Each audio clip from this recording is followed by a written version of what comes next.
Hi, let us know. Oh, I see. In your book, you mentioned that today it's almost impossible for somebody to take somebody else's title that has been associated with another play. When I noticed that The Father was playing on Broadway, I immediately thought of Strindberg. Yes. This is not Strindberg. So how is that exception that these people were able to take, which is a marvelous performance, by the way, anybody who hasn't seen it, go see it.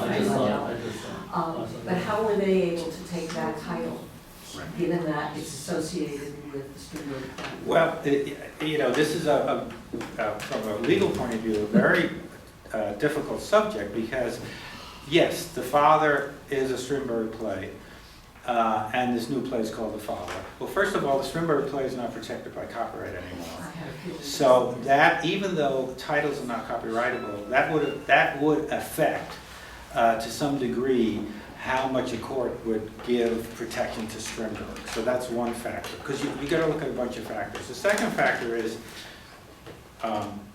Lyda, you are obviously a very knowledgeable theater goer.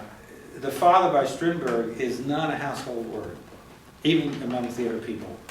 I would say that probably you looked at really knowledgeable theater people. Not everybody would know that was a Strindberg play. A lot would, but not everyone.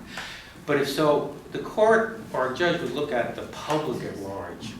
And the fact of the matter is, you say to people mostly on the street, Strindberg's The Father, and they're going to think it's the local deli or something. They just have no idea what that is. They really don't. To protect a title, since you can't get a copyright in the title, you have to have a title that is so immediately recognizable by the broad public.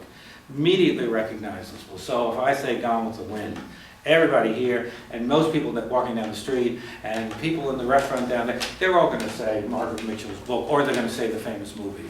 Or if I say Grease, a show that Barry and Friend produced in revival and ran for many years, they're going to say, oh, that's that great movie with John Travolta, oh, that's that great musical I saw. They all know that Grease is that movie.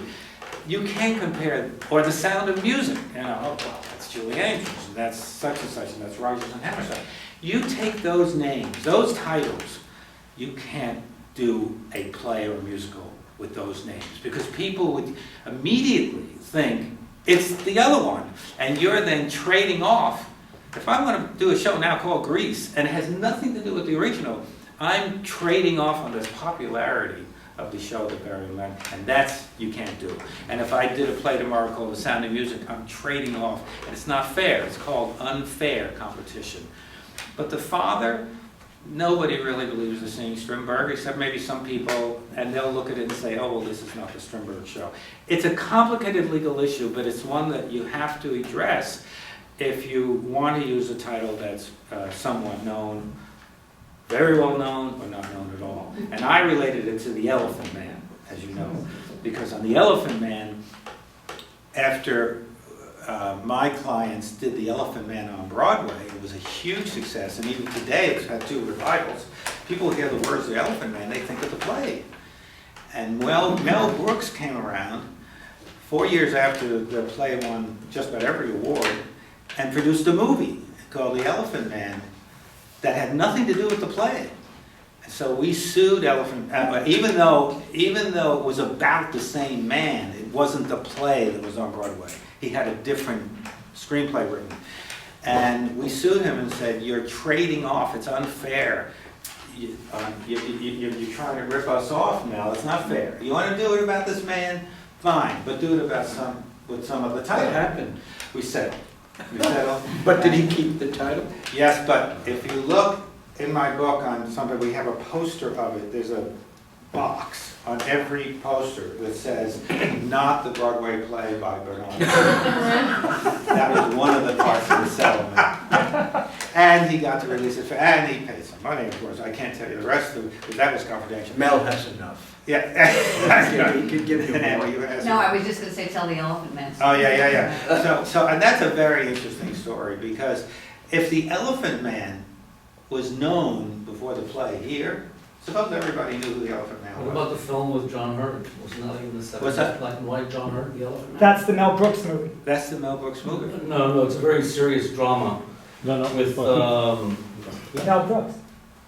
Mel Brooks did- no, you're thinking. of- Which movie are you thinking? The Elephant Man Yeah. was with John Hurt, who was, I That- am not an that's the- animal, I am a that is- human that- being. that This is- was in the 70s in black and white with Anne Bancroft, actually. Yeah, that's the Mel Brooks movie. That's Mel Brooks did that? Yeah, and that, he had that screenplay written Okay, so that. about is 4 right. years after the Broadway show opened, had to do with the same person who lived in the 19th century, who was known as the Elephant Man back then, but he didn't use the play, he used the screenplay.